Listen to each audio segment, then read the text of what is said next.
Well, I'm waiting for friends. I'm a lonely guy here. It is the meat of the matter. We are getting into cholesterol today. We are getting into all things obesity. What the hell is going on? And my fiber deficient body is 40 plus hours fasted. Let's get into it today, boys. Is sick and fucking tired of seeing all the carnivore shit all over these fucking. I can't even look at a carbohydrate. Now that I think about it, we probably would. You know, that it doesn't make sense. I was tired of the guessing games, faking health, playing diet names, low fat life, vegan soul, but deep inside I didn't feel whole. Then came fire, then came fat, steak on the plate, I bounced right back. No more crashing, no more drag. You're literally treating your diet like a fucking religion. Looking forward to talking about this recent controversy. I've already been doing it for over 2 weeks now. Your fiber intake is fucking zero. There is a constant in the calculation. It is the most toxic fucking diet I have ever seen. Ever. It's not healthy. It is far from fucking healthy. Okay? It is the least fucking healthiest thing you can ever do for yourself.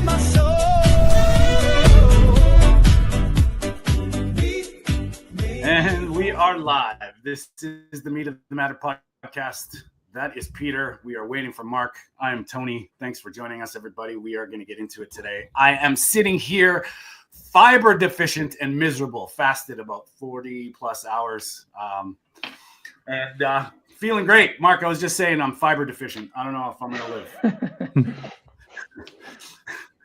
How are you doing, boys? All good, sir. All good. Sorry for being late. Oh, it's all Just good, in man. the door. Just in time to talk about the obesity nonsense and the cholesterol for kids. Right? Yeah, let's get stuck into this. So before we begin, I just wanted to shout out to Byron Funk, Carnivore Beats. Please go subscribe to his channel. Laying it down. I've been lazy. I'm not actually not lazy. I've been super busy, so I haven't been able to do the pre-show things, but we're here and we love Byron. That theme song that we got is from him. Thank you, buddy. And a very special shout out. Mark does a podcast with Victoria Olsen called the Carnivore Evolution. Go subscribe. And we got to say congratulations, Victoria, because she's an author now. She's got a book out. So we want to say, well done, Victoria. Very big congratulations to you. I'm excited to have a look at the book, because I think, you know, your knowledge and your wisdom is very appreciated, especially in our community. So I'm excited to read it, and I'm excited for this. It's available on Amazon, everybody. So go pick up your copy. And I love the title, Troubleshooting Your Carnivore Diet. I can only imagine it's filled with beautiful wisdom and a lot of Victoria's, you know, experiences and through her journey. And she's also she's the group admin for the Carnivore Diet After Age 40 on Facebook, which, boys, we are live on my Facebook. It's happening. So we're getting into some uncharted territories, man. Maybe one day we'll be live on TikTok. We'll see. So how was your week, guys? All good. All good. Yeah. Peter, how's your brisket? Yeah, it's still going all right. Today I pulled it through the meat grinder, and it was like 40-50% fat. I'll try to take a picture from my phone in a moment, but it looks like a Wagyu steak in the form of meatball. Okay. Basically. Have you been eating fully raw? Yeah. That's I almost eat everything raw. Yeah. And a lot of bone marrow as well. I really feel that I'm craving bone marrow. It does good to my skin. I'm almost rid of all the issues I had from the escapades from like macadamia and chocolate. But once it's there, it can take really a while before it's totally gone. And the sun helps a lot. It's wonderful to have a bit of sunshine here. Oh yeah, it's great, isn't it? It's great to have these long days back again. Well, yeah, you guys aren't catching up yet. You still have to switch your time. It's like next week. Yeah, next week we're back to normal time. So in my neck of the woods anyway. Summer's on around the corner, boys. Yeah, I've had my first shirt off moment. It was hot. It was nice. It was beautiful. And Peter, I think the reason why Peter eats raw is because he hates doing dishes. I'm pretty sure. Yeah, yeah. Well, yeah. Today actually was an exception because using the meat grinder is like disaster. Cleaning. Actually, it's a few months ago that I used it. Yeah. What I typically do is like I put it in a bowl with water, just to avoid that it's really going to be a mess later on. But doing the dishes, I postpone it. That's right. And we know how Mark feels about dishes. Doesn't even go in a place here. Right out of the pan, buddy. I love it. Stays in the pan. Well, collectively, with me being on a fast, Peter eating raw, and Mark eating out of the pan, all three of us. How long are you into your fast now, Tony? I'm just 2 days. Like I'm just about. How are you feeling? I feel awesome, man. Yeah. Good stuff. I'm actually I'm getting ready for war times. I'm like, you know what? If all this price bullshit keeps going up, I'm going to be ready for it, man. I'm going to be able to go a few days, even a week possibly without food, just to be, like, man, our food budget, Fleur and I have been rotating 2 day, like 48-hour fasts with an eating day to see how we feel. And it's like I'm eating half as much as I was. So, we'll feel it out. I'm not like strict on times or length. It's more about feeling. If it's feeling like I can keep going, I'll go. If not, I'll just eat. But I think it might be a valuable tool in the in the weeks to come, especially with all, like, I don't know about your guys' gas prices over there, but mine. Oh, Tony, it's only after happening in the last 2 weeks. Yeah. The price of now petrol is double the price now. It's insane. Yeah, and someone mentioned, like, in the carnivore community village about the beef prices, and I think it's gonna just it's gonna snowball the wrong way. So. But that's what I'm doing at the moment. I think I spoke to you guys about this last week. I'm actually doing an experiment myself, because I'm actually showing people, okay, you can still make this really, really affordable. So I'm only eating like eggs, ground beef, and sardines at the moment, and it's only working out. It's only working out about 60 quid a week for me. Yeah, the whole shop. Yeah, no doubt.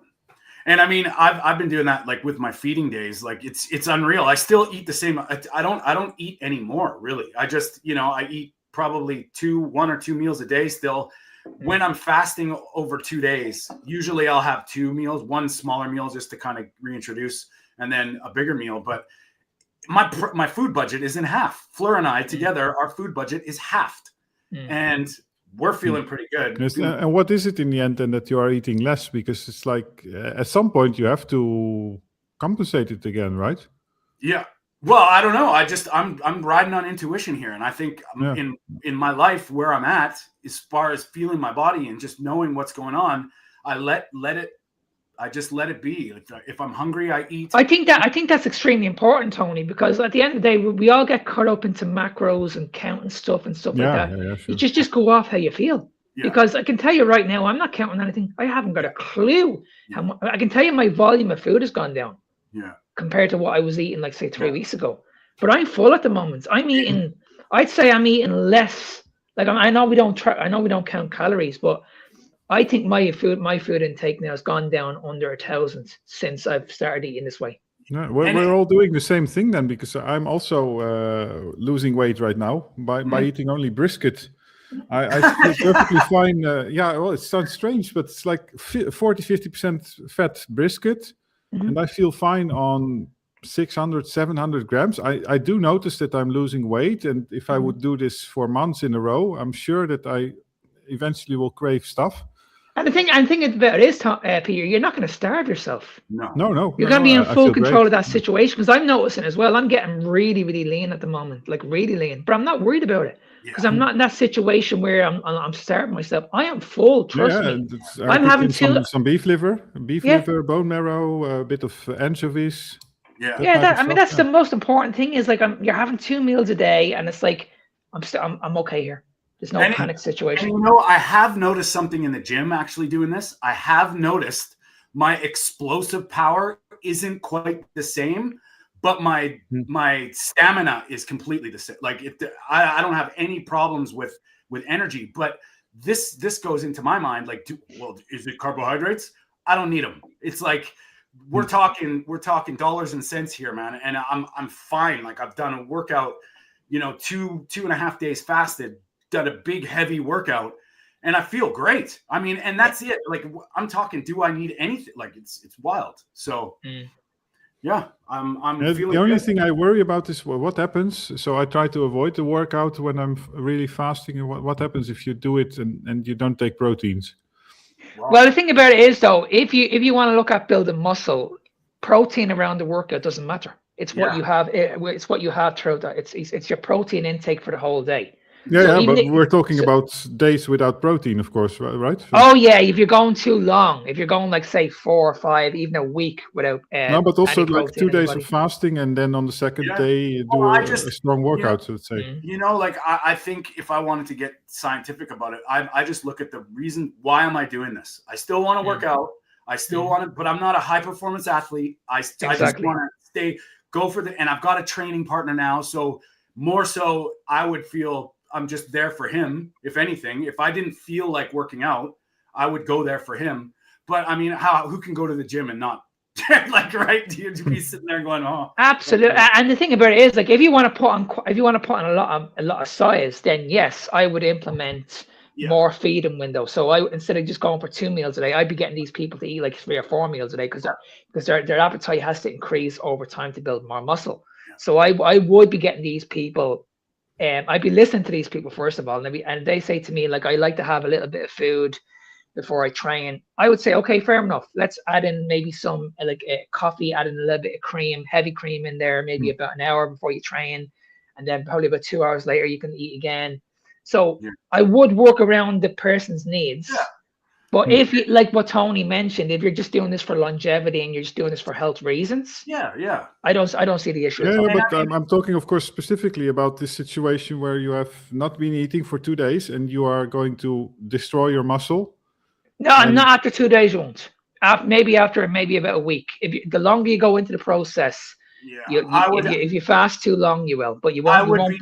I wouldn't be working out like this if I was going any longer than 3-ish days. Like there's But I would be like, the reason why I'm doing this is, you know, it's to see how I feel. Like I'm always sort of on a like, okay, like maybe, but I've always done fasted workouts. I'm one of those people that I love working out on an empty stomach. Like I don't like to have anything. I'm the same. I never have any food going to the gym. Me too. But we're talking about more intermittent fasting style thing again. And I also think it's like, you know, Mark was saying too, it's like, what do you want to achieve? If I was on a heavy bodybuilding program and I wanted to build I wouldn't be, you know, it would be a different dynamic. But I mean, I think intuition is one of those things that gets loosely spoken around this area. And I've worked for this. Like it's taken me a long time, over 6-7 years now, to figure out how my body works, to be able to, like you say, Peter, you know, you're sort of, you eat what you feel, you know, Mark, same thing. And I think a lot of people jump into this kind of diet or lifestyle and they just think that, oh, my body's going to be into it now. No, exactly. You got to build this. Get fat adapted, understand when you're cutting out stuff, how it's going to make you feel. It's tough because all of us veterans, you could say, we've been doing this a long time. So your ability, Peter, to experiment, your ability, Mark, to experiment is different than somebody just starting to eat. I just find that I just find what works best for me is when I have a really big meal before I go to bed, like about 2 hours. That fuels me. I have no problem. I would much rather a big meal before bed than I would before gym, for sure. Exactly. And see, that fuels me. Like 2 hours before I go to bed, that fuels me throughout the whole night. It's digesting perfectly in my gut. So when I wake up in the morning, I don't have this heavy feeling. Not the way you wake up in the morning, you have to, when you used to eat carbohydrates, you used to feel like shit. I don't have that. Like when I wake up in the morning, I just hydrate myself. I'll have a glass of water, maybe a little bit of salt, just to for more just to get a bump in the gym and just increase my sodium a little bit. But after I have that water, I'm ready to go. I'm not even thinking about food. I have an unbelievable workout. Yeah. You know, I mean, I'm still getting unbelievable pumps and my strength is going through the roof. So I just find like you don't need to eat specifically around the workout area. You have to find what works best for you. Yeah, for sure. Well, we got Brian already chiming in about cholesterol. So, you know, what about the new cholesterol guidelines? So maybe we'll touch on this quickly and then we'll get into the obesity stuff that Mark wants to talk about this week. But I'm just going to play this video and we'll get right into it, man. Cholesterol guidelines just came out from the American College of Cardiology and the American Heart Association, and they want your numbers lower for longer. And in order to achieve their goal, they want you to check your cholesterol by age 19, and in fact, as early as age 9. Now, I don't know what the goal is of checking your cholesterol that early. It doesn't do anything for me, because I'm still going to tell people how to eat, live, and think, and teach their children that as well. Now, I know why they want to do it, and it's to get people on pharmaceuticals for longer. And in order to achieve the goals, you're going to likely need statin drugs. And then if you complain of any kind of side effect, they'll put you on some kind of injectable, and it's infinitely expensive and no long-term data. And the data they have is pretty weak. Lower for longer, that means you're a customer for longer. That's not the way to go. So I don't know why you would test your children early unless you're going to put them on a pharmaceutical. But if you're not going to put them on a pharmaceutical, don't check.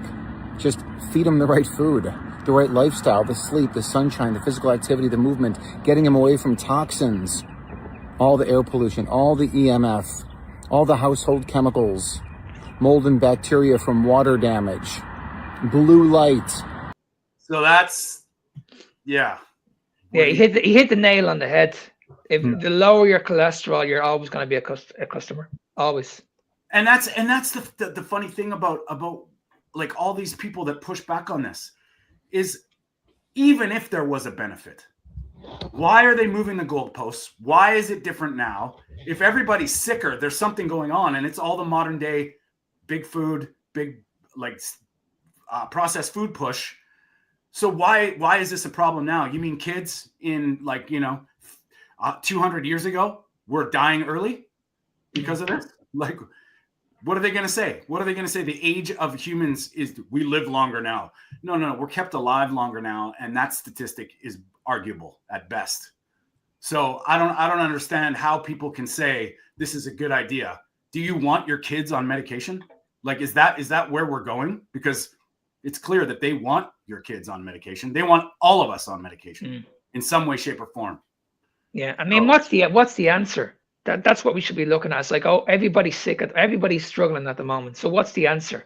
Is the answer medication for the rest of our lives, or am we just settle for this, or do we do something else? Well, that ties right into the obesity thing, Mark. Like, look at what they're doing with the obesity and the GLP-1 drugs. Like, they're telling you that don't worry about it. Just eat all our bullshit. Be laissez-faire about your diet, and just take our drugs and you'll be fine. That's the message. Like, it's not, it can't be any clearer. And I'm not saying that there's certain situations where the GLP-1s might be beneficial for certain people, but either way, you need nutrition. Either way, you need essential nutrients. And I think this cholesterol bullshit, what are they all supposed to do? Suck back canola oil like Dr. Matthew Nagra and think that this is, Yeah, he's at the celebrating his 1000th anniversary or something like that. And he put up with today, absolutely disgraceful. They're all shooting canola oil. Like, this is crazy. I was gonna play the video, but I'm like, okay, I can't even glorify that. Like, it's why would you even give him the platform to do it? Like, it's so wrong. It really is. It's like they just don't understand that this is just going to have an effect on people, and they just don't give a shit. They just do not give a shit. Peter, do you care about your cholesterol? No, I'm already tired just from the discussion, because I didn't know about this new guideline, but it's so tiring. Like also these population studies and so on and so on. So I'm more and more deciding to just not respond to those things anymore, because it's like, if I'm going to fill my channel with videos debunking red meat studies, the ones that are convinced of those studies, I'm not going to change their minds. Yeah, and people on my channel, for them, it's not useful in a way, because they already know that it's rubbish. I mean, it's just getting boring at this stage, isn't it? It really is. I mean, it'd be okay if you had like 1 or 2 people in the world that were doing this, but I mean, you have over 1 million people in the world that are doing this. You can't keep on ignoring it. You just can't. I'm going to play devil's advocate here a little bit. Isn't it funny how RFK, arguably, they flipped the food pyramid just in time for them to change the cholesterol guidelines to say, okay, well, if you eat all this stuff, you're going to need our statins. which we know is not true, but they know people cheat. And I agree with you, Peter. The only problem I have with all this bullshit is that I've got to explain it to my clients, family, and friends over and over again that don't listen to this bullshit. That's the problem I have with it. It's like this dog won't die. And it seems like every time we get away from it, something comes back in and say, whoa, now it's like cholesterol has never been a problem. The molecule cholesterol is vital for life. Just look at what you need it for. Every single cell, your brain, your nervous system, you need it. Why are you lowering the molecule that carries it, especially with a drug? Why? It doesn't make any sense. So and it just honestly, it just doesn't make any sense. I've said this. How many times have I said this on this show? Every one of us are on a low-fat diet at the moment, and these diseases are going through the roof at the moment. Yeah. Like honestly, you couldn't make it up. You just couldn't make it up. And then people will say we're not on a low-fat diet. Yeah. Everybody's eating a lot of like processed fatty meats, and it's like, well, hang on a sec. Yeah, but hang on a second. When you're looking at the processed red meat, what are you having it on? You're having it on the bleeding pizza. Yeah. You're having it with your hot dog. Yeah. You know what I mean? You need to define where we're going wrong here, because this is what really annoys me about when you hear people talking about processed red meat. This is what's actually going to lead to heart disease. And it's like, well, hang on a second. I would much rather see somebody eat processed red meat on its own than mix it with something else. It's all this proxy markers. Everything, all the research is based on proxy markers, the wrong conclusions. Like processed red meat stands for unhealthy eating behaviors. Fiber stands for eating more vegetables and unprocessed food. And it's ridiculous that how people can still convince themselves that you can draw real conclusions from this research. And you know what I was trying to say here is they look at these things like you're stupid and you should be listening to us. Where, like you say, Mark, where has that gotten us? Now, we're not telling anybody to do anything, but you better, if you don't trust me, bro, don't trust them either. Find out for yourself. Really look at it. And Victoria mentioned follow the money, but do it. Look at where this stuff is coming from, and you'll find your way to a lot of things. Don't add up. A lot of things don't make sense. And where do they want you? They want you medicated. Simple. That is simple. If they can sell you a medication for longer, they are winning. Your health is not on their agenda, and it's obvious. And that, boys, ties us into this obesity thing. Mark and I have talked about it. We've all talked about it. There's the whole aspect of genetic. It's not your fault. There's nothing you can do about it except take drugs. Go figure, right? Like that's the idea. And you notice, and I'm putting my tinfoil hat on. They had no problem telling women to be skinny through the 80s, early 90s. Paper thin is the way to go. You need to be pushing in the back rooms anorexia to the point where they're shaming women. Now they're celebrating obesity just in time for all these medications to come out and say, hey, it's okay. But where's the message? What's the message? And that's the thing that I want to get into today, because this stuff really, really drives me crazy. And it's not about your soul and your humanness. You're a beautiful human, but we have to take away health from the bullshit. And I think that's the message. I mean, I'm pretty sure everybody who is probably well aware of the Gillian Michaels interview that happened last week. And let's play it. It was all based around we'll play it, but it was all based around body positivity. We'll play it first, and then we'll have a discussion about it. Yeah. I'm here to talk to you about is the fact that people in fat bodies are irreparably harmed going into the medical system every single day because of the term, the O word. So that's what you want to litigate? Yeah. Okay. That's not the claim, though. The idea that fat-bodied people are inherently unhealthy is, I believe, incorrect. You're wrong. No, I'm not wrong. There's a robust amount of data. I'm not wrong. Okay, so let me finish the thought. You can't look at... Let me finish the thought. Let me finish my thought first, please. You can't look at a person's body and tell whether or not tell their health status. So fat is an endocrine organ. When it overgrows. Okay. We kind of know that where that goes, but okay. I'm not the biggest Jillian Michaels fan, but in this situation, I do believe that she is about health. Like whatever way she feels about it, I believe she wants people to be healthy. That's kind of the message. Mm-hmm. Now, how she goes about her ways of doing that, whatever, that's not up for discussion. But she's absolutely right. Now, this is something that we've had Dr. Ana Rosa on our podcast. I've talked to her one-on-one. This is where it gets muddy because nobody talks about visceral fat. And if you're obese and your visceral fat and your organs are lean, there's no visceral fat around in your core, arguably you're metabolically okay. But that is the thing. Why don't they test it? This solves all the arguments. I don't know what your guys' take on that is. Go get it tested. No, you're 100% correct, Tony, because at the end of the day, there's no obese person that I know that hasn't got an underlying condition, whether it's type 2, whether they have any sort of condition. I can guarantee you about 99% of the population who are clinically obese will have some sort of metabolic disease going along with it. And it's like, okay, well, hang on a second. This didn't just happen out of the blue. You can't keep on convincing me that this just magically happened. No, this is coming down to the diet.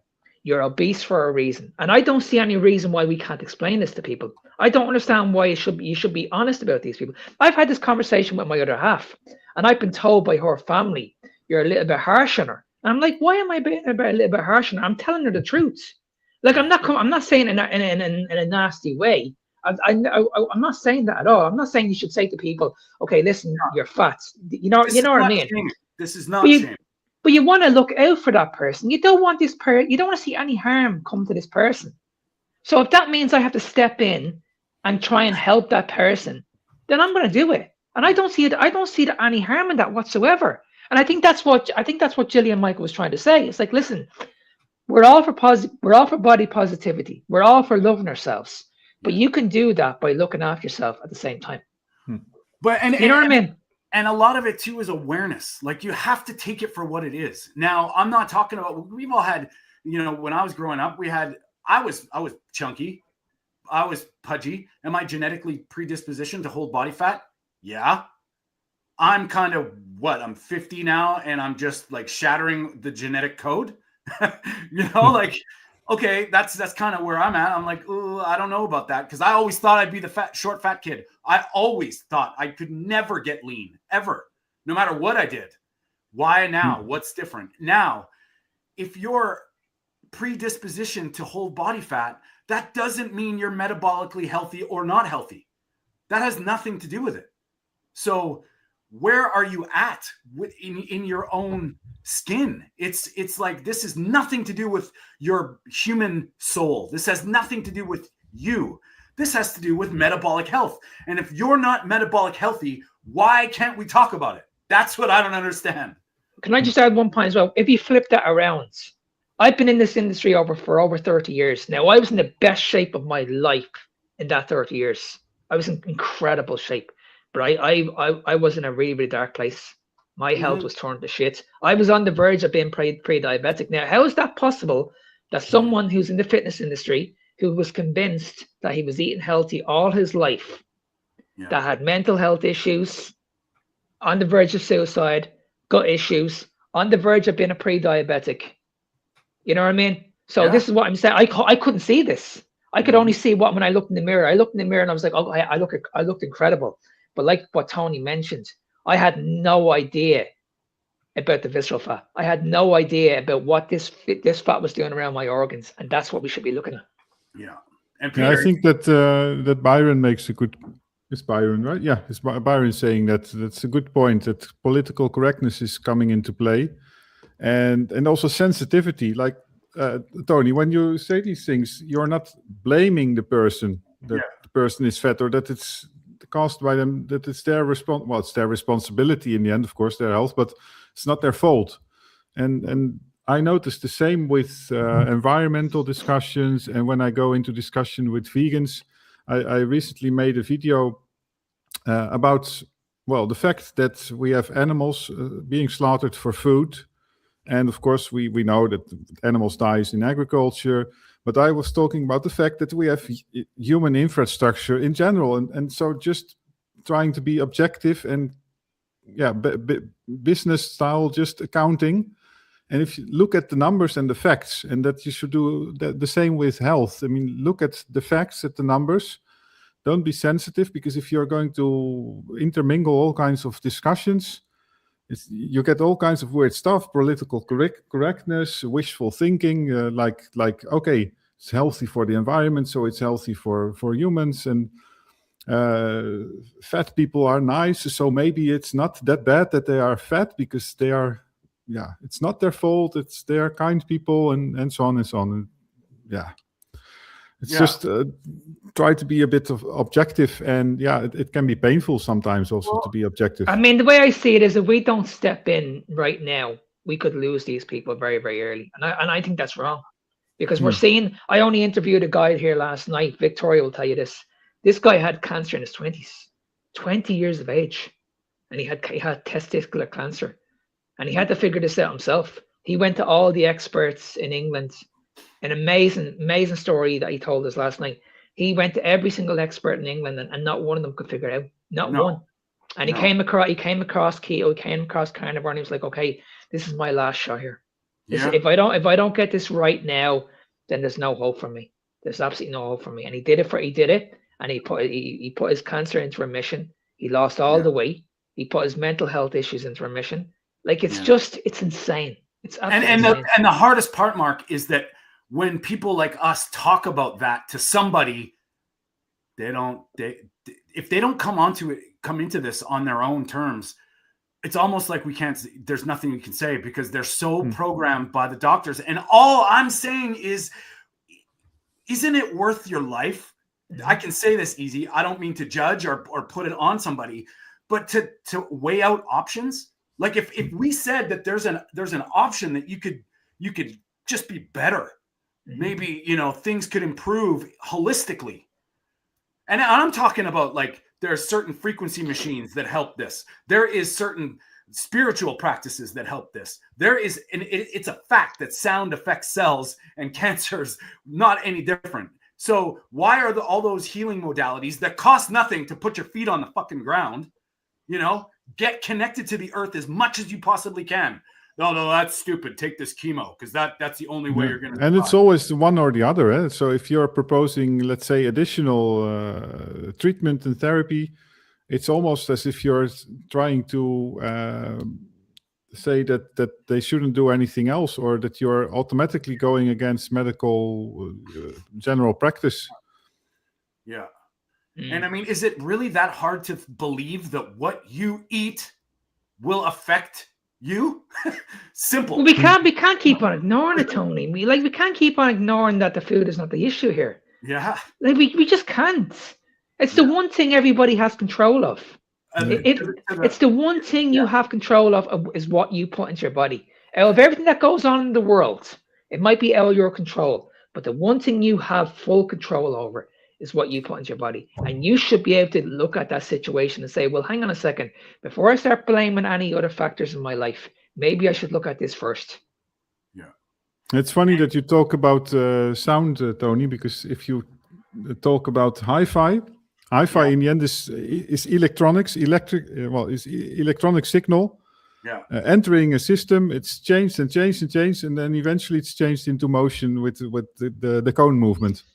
Yeah. So everybody realizes that the signal that you put in, but also the electricity that you put in, it has to be clean. Try to put a stereo in a noisy place, and it will sound horrible. Mm-hmm. Noisy electronics as well. Isn't that beautiful, boys? Yeah. It's clean, Peter. It's clean. It sounds very nice. Yeah. Is that a special glass? Yeah. It's Fleur's got all these crystal bowls and Tibetan bowls and stuff. And this is something that's been part of my life. And I feel it. You feel it in your body when these like real frequencies are around you. And it's, you know, and for all the people, oh, yeah, that's bullshit. What's the cost of taking a 20-minute to a 40-minute nap and let these frequencies surround you? Like, Absolutely. It blows my mind because people can't be still and they can't, you know, take the time for themselves. And I mean, if you could imagine saying that to somebody who was suffering or got, you know, the bad news with cancer, that these things could possibly heal.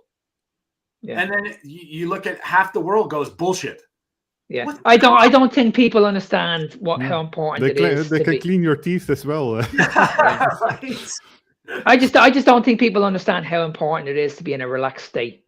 Yeah, pretty much for you know, I mean, control your breathing, control everything in your life, control the variables instead of it's just panic. It's rush. Everything is in your face, and that just leads to blood sugar elevation because we know that when you're in a stress situation, that can elevate your blood sugar also. It's not just down to the diet. A lot of people, when we hear about oxidative stress and metabolic stress and chronic stress, they're all related. Every bit of it is related. And that's kind of what I know probably about everybody that's in the chats that I've known and talked to. You start, like, including us, as you get your brain working properly, all this stuff sort of clicks. And it's like, you know, whatever you do, you need to like hunter-gatherer mindset. It's not about the hunter-gatherer part. It's about connecting to the earth and being natural. Yes. Anytime we go away from Mother Nature, what the hell do you think happens? You get punched in the face. And that's not a coincidence that the further you are from this, the more chaos is going to be happening in your body. Yeah. And I'm seeing a lot of people, especially in the carnivore space, get spiritually awaken in other ways that are not just eat meat, cook fire. Like that's not what it's about, man. Yeah. I mean, like you guys mentioned, like what we had the conversation at the start, the sunshine has been out now the last couple of days. Yeah. I sat out in the sunshine the other day, and even though it was around 13, 14 degrees, it wasn't like really, really warm, but I made sure that, okay, I'm sitting out in the sunshine.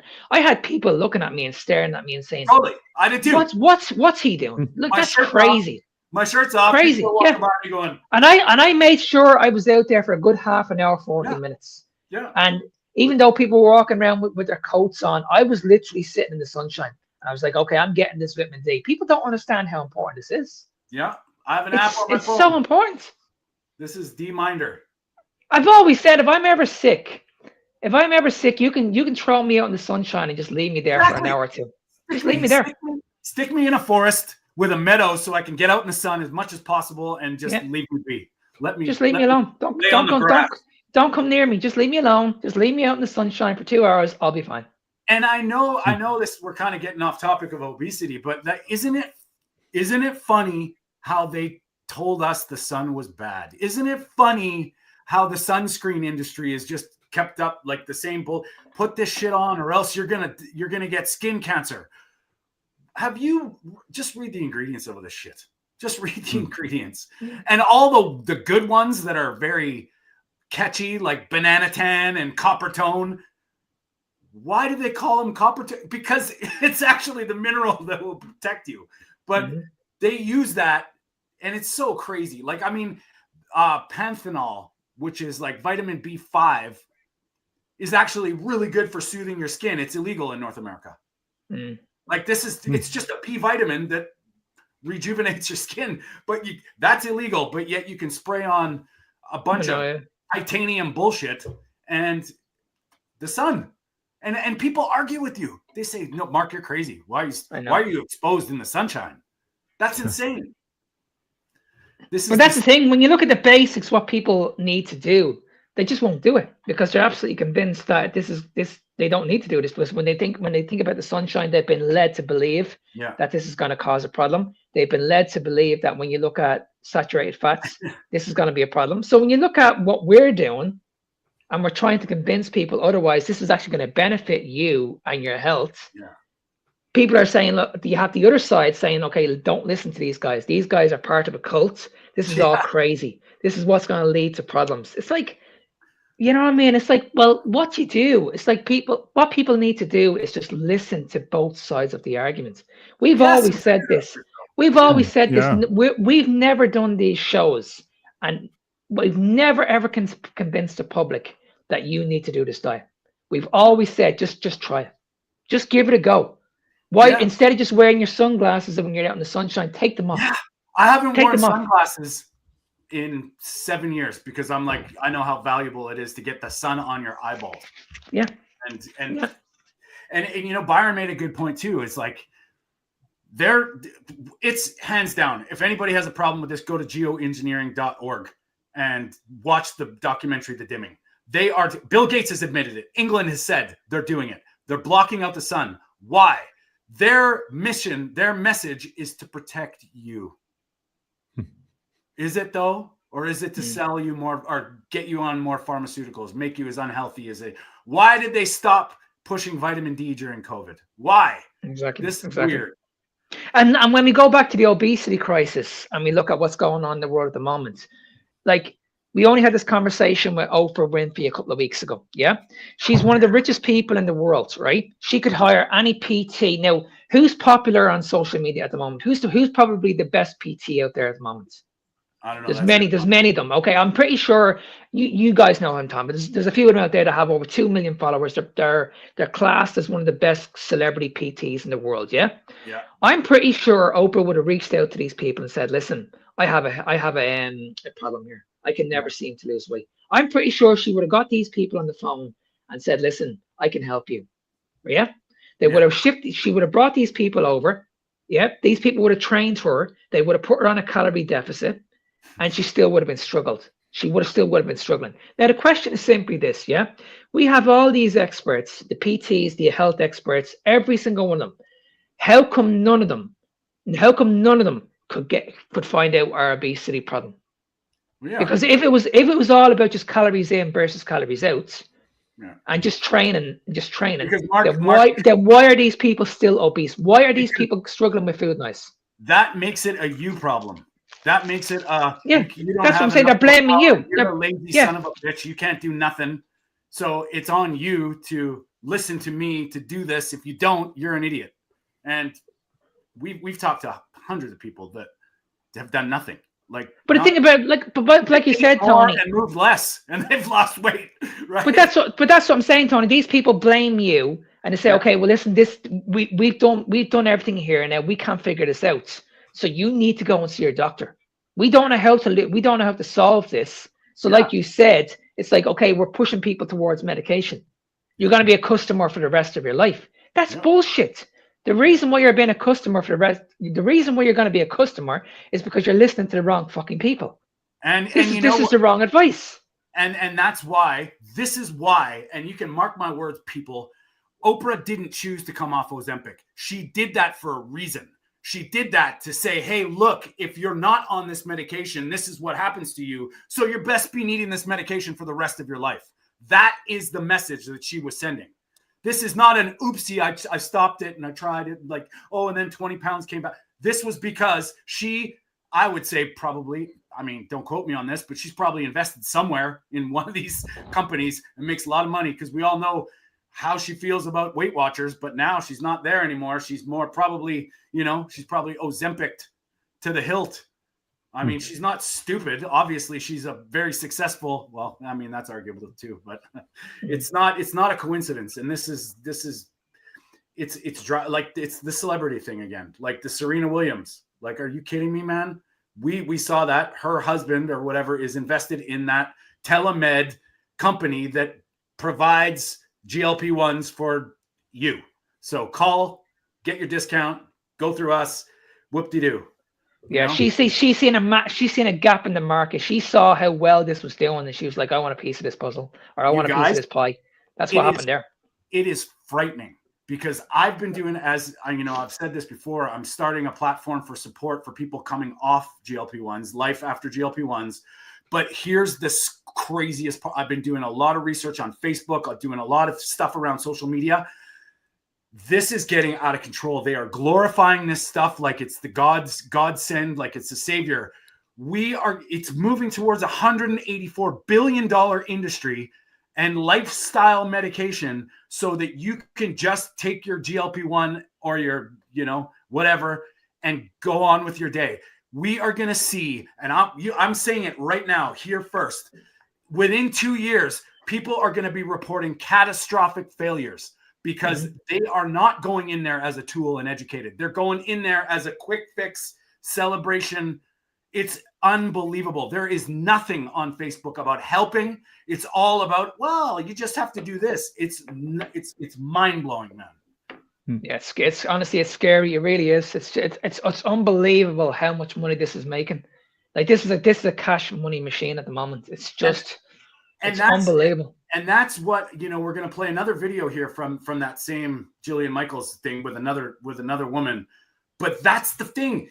They do this to sell drugs. It's clear. It's clear that this is all about that, so that they can get everybody on a statin, on a GLP-1, on a blood pressure, on, the list goes on. Don't worry about it. We got you. So, but see, if I was Jillian Michael in that situation, I would have asked this woman, okay, you're convincing me all of this is just down to genetics. I would have asked her, what's the solution then? What do we do? Are you telling me that there's nothing else I can do? I'm going to be on medication for the rest of my life. Is that what you're telling me? Yeah. Yeah. And I guarantee you she would have said yes. She would have said, how about this? How about this? How about this? Okay, you're on a medication. How much does your requirement for essential vitamins, minerals, amino acids, and fatty acids change? How much? Because you're on this medication, you just need less now? No. You will need more. Right? You know what I mean? Just talk essentials, talk foundations. If you don't have B vitamins, you're gonna not do well. Simple. So eating less of whatever you're eating, if you're not getting your nutrient requirements, and Peter's right bang on, the more stressed you are, the more toxic you are, the more you require them. So yeah, it's just metformin is a great example. Like it's been used now for decades, I imagine. I don't know since when. Like the entire type 2 diabetic population, and it's B vitamins that are impaired, and there are some other things, more things. But just imagine that, like the entire population that gets it, well, at least on average, has less of those vitamins. That's, and then you're talking about those silly population studies where you talk about small effects in eating less or more red meat and all these things. But you're putting people on medication that is like statins, the same like CoQ10 and yeah. And they don't talk about your digestion. They don't talk about your gut health. They don't talk about your gut stability. They don't talk about your nutrient absorption, the bioavailability of this stuff. They just tell you, don't worry, bro, just eat more fiber because you're fiber deficient. Because I think probably literally all medications have, like, one of the side effects is like stomach aches or stomach discomfort and nausea. I mean, come on, it's just criminal. Like you guys have heard the stories. You have type 2 diabetics walking into hospitals. They're getting their bleeding legs removed, and then when the surgery is over, they've been fed the problem. You know what I mean? They've been fed the problem that caused it in the first place. I mean, you couldn't make it. You couldn't make it up. Hey, good job. You survived your amputation. Here's some pudding. Like, it's just, it's insane. It's just, how are we allowed to let this happen? It's just, wow. It's amazing. It's just, and it just frustrates me that nobody questions this. No. Everybody thinks that we're the problem. We're just these crazy people. It's like, open your eyes, guys. Honestly, open your fucking eyes. We've got Brian. I love it, man. Yeah, it does, man. And you know what? I'm starting to realize this is the hardest part is, you know what? There's going to be people that are coming to this that need help and they need to hear this stuff. But the people that are just the agents of the matrix, they just morph into this. No. I'm an expert. Seed oil. Just eat less. Eat fiber. They're not going to be helped. And it's sad because I have had so many conversations with people that are suffering from illness in some way, shape, or form and completely reliant on the doctor's visit. And the minute I say, have you ever thought about your diet? Oh, yeah, I eat healthy. The minute I say that, and I can actually see the oatmeal coming out of their ears. Like, oh, okay, then, right? It's unbelievable how that happens. And we just got to keep screaming, boys. Like, I think that's, and, I hope people get angry when they hear our side, because yeah, you should, because I'd be angry too if I was sold down the river, which we were for my whole life, being told lies and manipulated. So, I think it's very hard. I think it's very hard to hold back, isn't it? Yeah. It really is. It's very hard. It's very hard to hold back and have just a quiet conversation on this. It's just frustrating when you have people on the other side just trying to convince you that you're wrong. Yeah. And I think at a state, there's gonna come a point when you're just gonna lose it. You're just gonna listen. You're gonna be like, listen, stop. This is fucking bullshit. Yeah. And this is why I just can't have these conversations with these people, because they're trying to smooth talk me, and I'm like, listen, you have no idea what this smooth talk is doing to me. Yeah. It's not working. It's not working. People are struggling with their health, and they're coming to you for help, and you are making the situation worse because you haven't got a clue, and you're only putting a band-aid on the problem. It's just frustrating as hell. Yeah. And did you have something, Peter? Yeah, well, I was wondering that because those people, before they are able to listen to you, they need an eye opener, basically. And I was wondering actually what the eye opener for you guys was. For me personally, it was like the moment that I learned that people don't need carbohydrates. That was really, I mean, obviously, as a type 1 diabetic, that's the realization that I heard this for decades. Yeah. That we need those macronutrients. Yeah. And then realizing that that's not true, it made me look at everything else. And so I was just wondering, what was that thing for you guys? Go ahead, Mark. The big one for me was the fiber. Yeah. I was convinced that was the last thing that came out of my diet, the fiber and the fruit. Yeah. I could get rid of the carbohydrates, no problem. I could get rid of the processed food, no problem. But I just could not let go of the fiber. I struggled to look at my plate, and just eat, just get into my mind that all I have to eat is just a piece of steak. That's all I have to eat. I was convinced I had to have the color rainbow on my plate for years. I was convinced, and same with the fruits. I was convinced that no, hang on a second, I need my antioxidants. Where am I going to get my antioxidants? And surely I need to have fruit. Surely I need to have some sort of berries. Where am I going to get my vitamin C from? Like, these were the questions that were in my head for years and years and years. But it wasn't until I just eliminated them and I just said, right, I'm just going to try this for about a month or two. Yeah. That's when my eyes opened. It's like, holy shit. Yeah, I had a couple like similar. But when I went low carb, I was like, if this is so bad for me, why do I feel so bloody good? Like, that's what I noticed. Like, within 2 weeks, pain gone. Like, everything was just like... And my energy was like, wow, what's going on? And then it kind of leveled up when I chose to go carnivore. But even when I was like keto, I was like telling my friend, I'm like, you're crazy. I'm not eating just beef and eggs. There's no way I'm doing that. I need vegetables. Like, that was me too, Mark. But when I actually was like, let's try, because I was going to go vegan because it was healthy. And I went carnivore, and I went the completely other way because I did a thought experiment in my own. I put it all on paper. Let's look at everything that we know or we think we know. And I was in the middle of nutrition school, and I was like, this doesn't make sense. I'm doing this. And I went, and I haven't looked back. And I'll tell you what, another big one for me was I had to have carbohydrates to build muscle. Yeah. Because I was in the fitness space. I was one of those people, because I used to preach this to people, that you need to have carbohydrates around your training to build muscle. But then I realized the importance of insulin. Then I realized, okay, insulin is important. It's the anabolic hormone, but it's not the fat storage hormone. Yeah. Well, and they are all facts in physiologic, in books about physiology. It's so that you can debunk all of those things with basic stuff that you can read in books during your medicine or nutrition education, basically, if you look carefully. Yeah, that's the amazing thing. Well, when you look at all these mechanisms in the bala, I understand now when people talk biology and biochemistry and physiology. I might not be able to completely recall it and explain what's going on, but one thing that I realized was a lot of these things are happening all together. So just putting in one factor doesn't make everything good. There's an X factor. That is how you feel. If you feel good, you're probably doing something right. If you do not, you could be doing something better. That's simple. And then you have to have a little bit of faith, because you got to put in the time.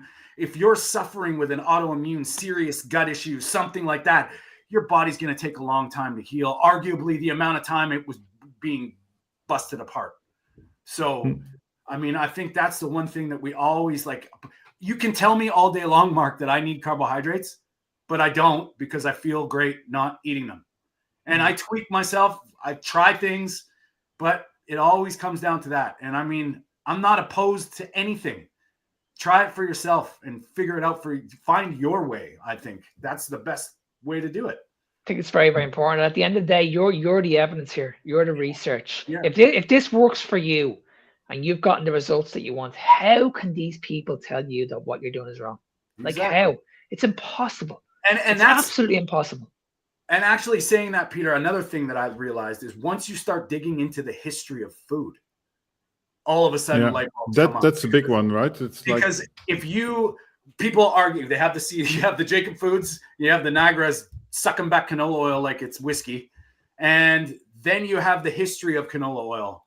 And to me, that doesn't add up. If it's so healthy, why were they using it as machine lubricant?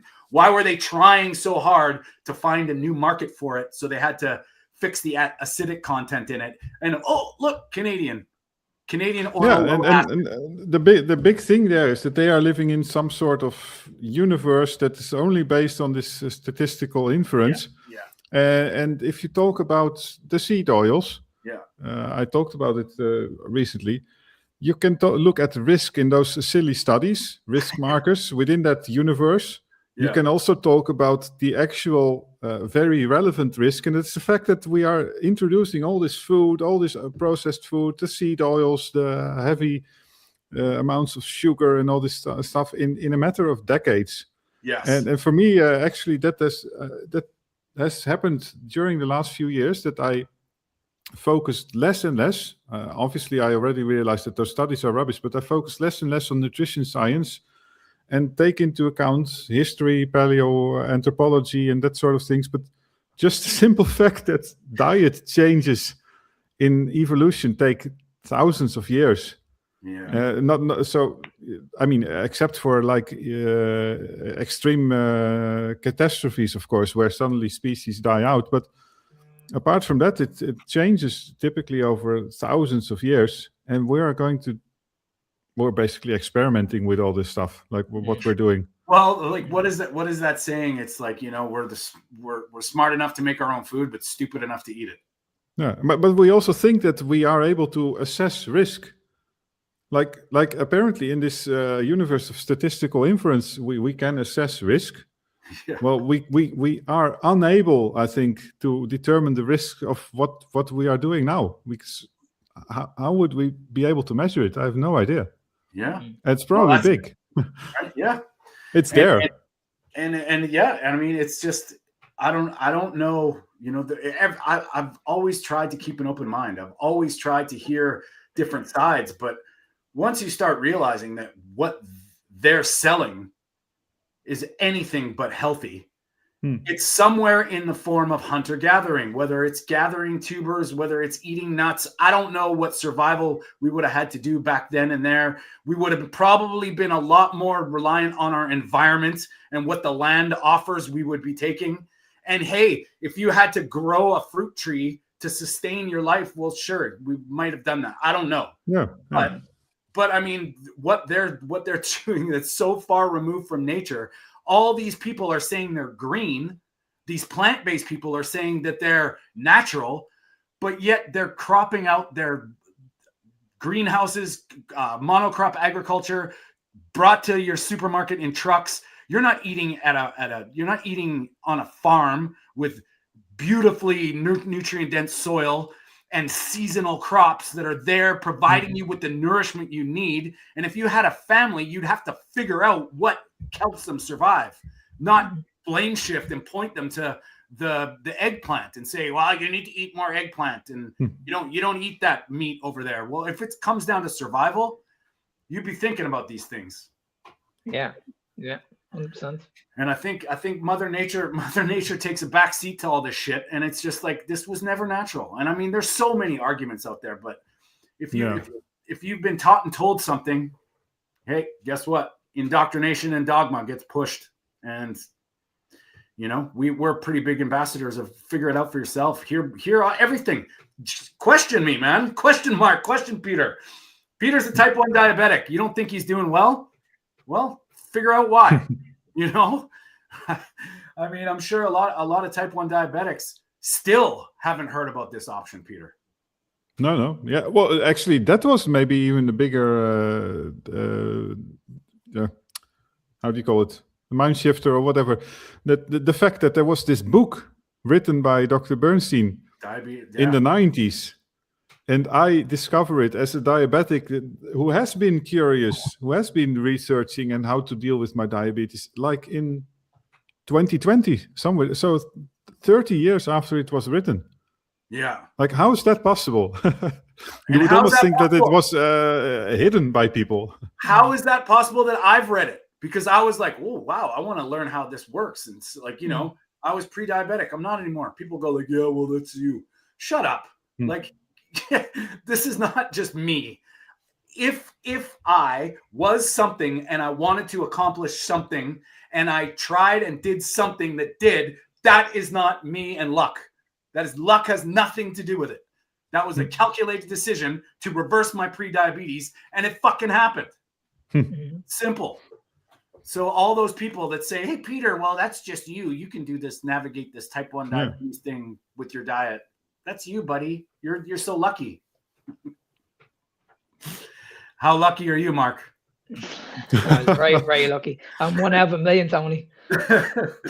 I'd like to know in the chats who else is lucky, because I'm sure there's been a few remarkable healing journeys, and you know, it's just all about luck and genetics, right? So, do you guys want to have a look at this other video, or do we want to call it a day? Because I know, Mark, you got things to do, and I can have a look at it. I have to jump off in about 15 minutes, but I'll if you guys want to continue, right. you know I have to jump off in 15 minutes anyway.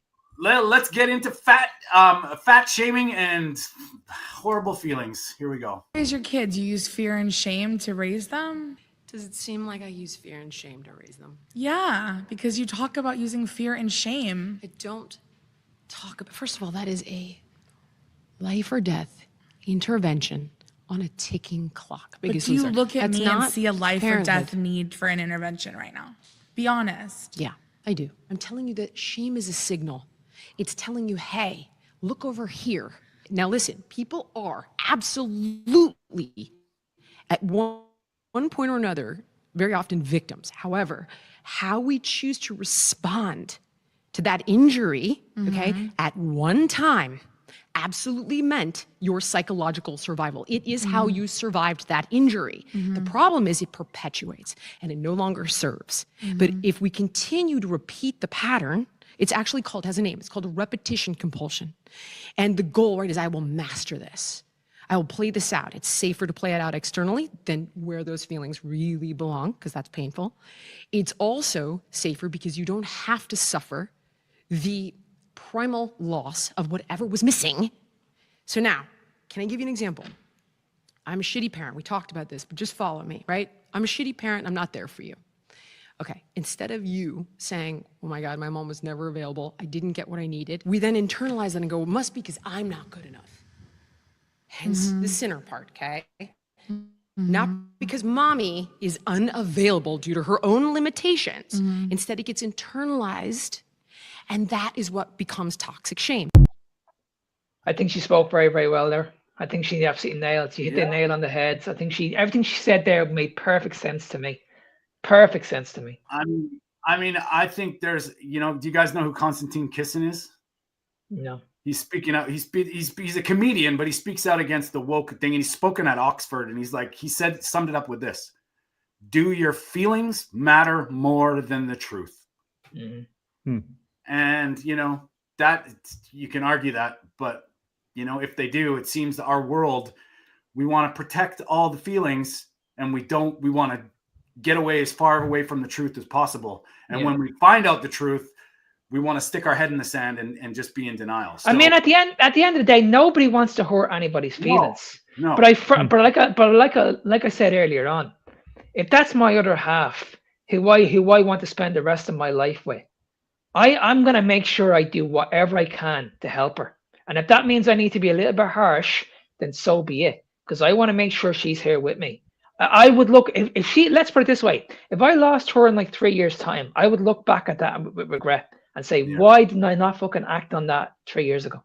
Yeah. Why didn't I not sort that out 3 years ago when I had the chance? That's kind of how I feel. Instead of listening to her and saying, listen, well, I'm okay here. Yeah. I'm okay here. This food is making me happy. It's not making you happy. You need to be told that this is not making you happy.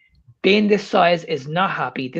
You can still love yourself, but like I said, you need to prioritize your health. And I don't see any issues with that whatsoever. And if that means you need to be a little bit harsh with these people, me personally, this is just my opinion. I know I'm in the fitness industry. I'm probably going to get a lot of hate for this, but I just don't see any issue with that whatsoever. I really don't. Well, here's the thing that I'm going to tie this into, like what we've all been dealing with. The Keto is Key documentary's coming out.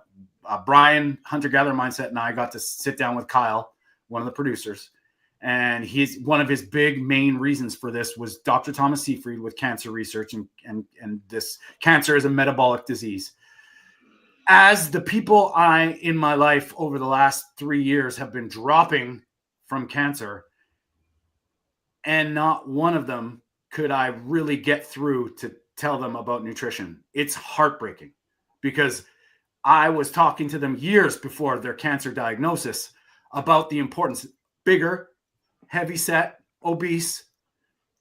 And that conversation, I get sort of like, oh, you can't do that because they'll take offense to it. Mm. And here I am sitting there. There might be possibly life-saving interventions that you could do that accompany the modern stuff, but yet, no, the feelings matter more than the truth. Yeah, that's the thing. You notice it with a lot of conditions that people are more busy with the avoiding blame and all these things, and the emotional aspect of the disease or the condition. And well, in the end, when you talk about health, it's an objective thing, and it can be difficult. I see it with type 1 diabetics as well. It's like all this diabetic pride stuff, like it's not our fault and we can do everything we want, and people don't understand us. But the thing is, Pierre, what do you do in that situation? Yeah. Like if that's a family member, and let's say you're dealing with a family member, and you know you're type, you know this better than anybody here. But let's say you have a family member who's a type 2 diabetic, and you know what needs to be done. And these people are on the verge of losing a leg, like in a year's time. Like, what do you do in that situation? Yeah. Like, honestly, what do you do? Because these people are gonna convince you. Listen, Peter, you're talking rubbish. You're talking absolute rubbish. I know I can still have my carbohydrates. I know I need to have carbohydrates because this is what my doctor recommends. Yeah, I think in a family setting, at least you can be lucky, and if you can lead by example, then in a family setting, a lot of time, if you have a bit of like good relation in family, I imagine, then it might work. But yeah, a lot among friends or colleagues and those things, it's already more difficult. It really is. It's like because I'm dealing with that myself at the moment with my daughter. I'm like, where do I go from here? Like it's killing me. It's absolutely killing me that she's 25 years of age, and I'm watching her eat. I'm watching her eat every day. She's putting on the weight big time. I've had this conversation with her, and I can see where she's struggling with her mental health. I can see where she's anxious about things. I can clearly see all this. But she's probably not. She's not struggling enough to. I mean, that's a bit the issue, right? You don't struggle enough, so you are sort of able to maintain a normal life. But I just feel that the only way the penny's going to drop is when she's in that unfortunate position when she's in the hospital, and that for me, I'm going to look at that. I'm going to say, like I said earlier on, I should have sorted this out months ago. I should have sorted this out years ago. Well, Mark, you know, to your on your defense, man, like we were all sold a lie, like growing up, and it's now, especially with the advancement of the chemicals and all the additives in processed foods, it's gone fever pitch. That's not just the sugar and the seed oils. That's like all the other stuff that's driving this. And by the time you try and figure it out, you know, you still try and tell somebody oatmeal's bad for them. They look at you like you're you know, what? How can you say that? Right. I know. So, you know, we've all been put in this place. You know, I don't have kids, but what do parents do? I mean, look at where they're indoctrinating this in schools. They're indoctrinating everywhere. They're getting fired. And it's a mess, man. And it's hard to, it's people don't want to hear it for the most part. And like you said, Peter, I think a lot of people wait till they're desperate. And unfortunately, that's really, really sad. That's the unfortunate thing, isn't it? Yeah. Well, boys, I think we had a good one today. Let's call it. Mark's got plans. He's got busy. He's doing Mark things. I know Peter's probably got to eat some brisket. I'm still Peter things. I'm still probably I'm gonna give it a few more hours before I break my fast. But thank you, boys. Peter, where do people find you? Any last comments? Any last concerns? Words? Wisdom? Well, I'm. You can find me on Low Carb Perspective, and this is the Dutch Carnivore. And here, by the way, are my brisket balls of today. Nice. They you cannot see it very much, but they looked like and tasted like Wagyu meat because it was like very fat. How's the chewiness of the meat? Because brisket's pretty tough, isn't it? How is it? Yeah, well, I dry age it, so I dry brine it for a few days typically, and it becomes much nicer. And of course, this was ground up, so it was it was soft like Wagyu also. I think I might try it, buddy. I might go because brisket, you can buy a big one. If you don't cook it, it stays big. You know what I mean? You spend your money on the brisket and then you slow cook it and it just goes. Oh yeah. But it's like for $12 or so, I guess you get easily for Nice. 2 pounds for $10. I don't know. Nice. And where do people find you, Peter? I don't know if you said that or not. I'm just It's Dutch Carnivore and Low Carb Perspective. That's it. There. And Mark, my friend. You guys can just go to my website right here. There is right there. Just go to my website, Fitness Beyond Time 01. I'm on social media also at Fitness Beyond Time 01. I'm on Instagram and TikTok. And if you ever want to reach out to me, if you want to ever do like a conversation with me on our podcast, like Tony mentioned, we have this podcast with Victoria. If you ever want to come on and do an interview, we have this podcast called The Carnivore Evolution. We do it Monday to Friday. Just send me an email at nsmark93@gmail.com. Well plugged, buddy. Well plugged. Check out the Carnivore Evolution podcast, everybody. Go subscribe to all the channels, please. Byron at Carnivore Beats. Go follow Brian at Hunter Gatherer Mindset. Very big. Everybody. Lisa, we appreciate you guys. Rick. You guys want to invite Rick on the show next week? It was not because I'm going to be away, so I would love to watch that anyway. But thank you guys for always being here, and we want to support everybody because this stuff is going to get. I think it's going to get harder and harder. I mean, the nonsense that's happening in Canada is pure ridiculousness between hate speech and food prices and all the bullshit. I think now is the time to really, really become aware and help and protect each other because it's doesn't look like it's going to get any better anytime soon. If anybody wants to reach out and follow me, you can at Tony_Food for Thought. We are the Meat of the Matter podcast is on Instagram, on my Facebook page. We're trying to expand, so we could use your help and support. Please like and subscribe to everybody. We are here every Sunday. The Meat of the Matter podcast. That is Mark. He is Peter. I am Tony. Thank you all for your support, and we will see you next Sunday. Bye.